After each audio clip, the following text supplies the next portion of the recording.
The thing I found about nearly dying is that aside from the obvious things like physical and psychological injuries, you're suddenly thrown into an existential crisis. What's the point of me now? What value do I bring? Why did I survive if I'm going to be less than I was? Why do I want to go back to my old life if I can't do it the same way anymore? At the same time, your comfort zone doesn't just shrink, it completely disappears. On one hand, you've realised how precious life is and that you want to live every moment to the fullest and change the world even. But at the same time, you're too scared to do anything and go anywhere. That push and pull plays out in your mind every day. It's unrelenting and it's exhausting. The person who did this to me destroyed my life and I had no control over it. But what I could control was not allowing him to keep on destroying it over and over again.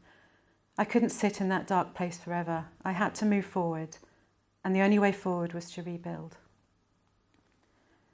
Because of my existential crisis, I didn't want to rebuild my life exactly as it was. I wanted it to be better, to mean more, and have more purpose, but I didn't know how to begin. I saw a meme on social media that really resonated with me. It said, "Because I don't want that for myself anymore is a perfectly valid reason to stop doing absolutely anything." My life was in pieces, so what better time than to sift through everything and declutter? We all have things in our lives that no longer serve us, or ruts that we're stuck in. And giving myself permission to do that was scary, but also very liberating. I then was able to turn that meme on its head and start thinking about things I did want for myself. I spent a lot of time thinking about what my values were, such as connection, authenticity, and compassion, and identifying goals that would bring me closer to them.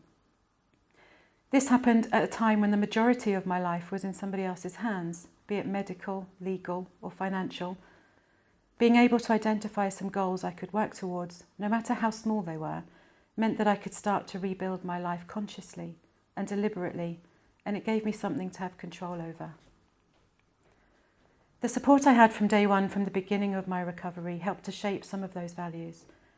Knowing that there are people behind you, cheering you on, helps to make you braver and bolder, because you know the support is there if you need it.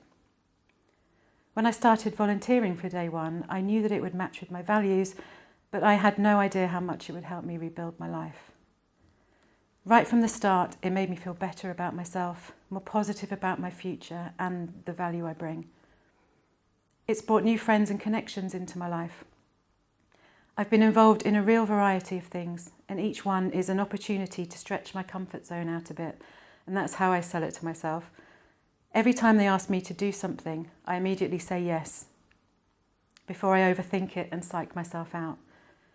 There is still a fair bit of panicking behind the scenes, but because of how they support me, it feels like such a safe place to try, and a safe place to land should it all go wrong.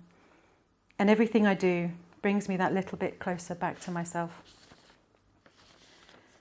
Rebuilding your life after major trauma is hard, probably the hardest thing you'll ever do. It makes you second guess every move you make physically and every thought you have. And it can be a really lonely place too, because no matter what support you have, no one can do it for you. Rebuilding has to be your choice. It's in no way an easy choice, and it's one you have to make time and time again, sometimes even every day. But we do have a choice.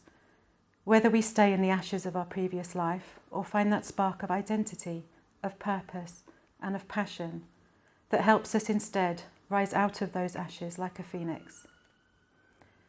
Day one provides compassion, support, belonging, and most importantly, hope to thousands of people a year.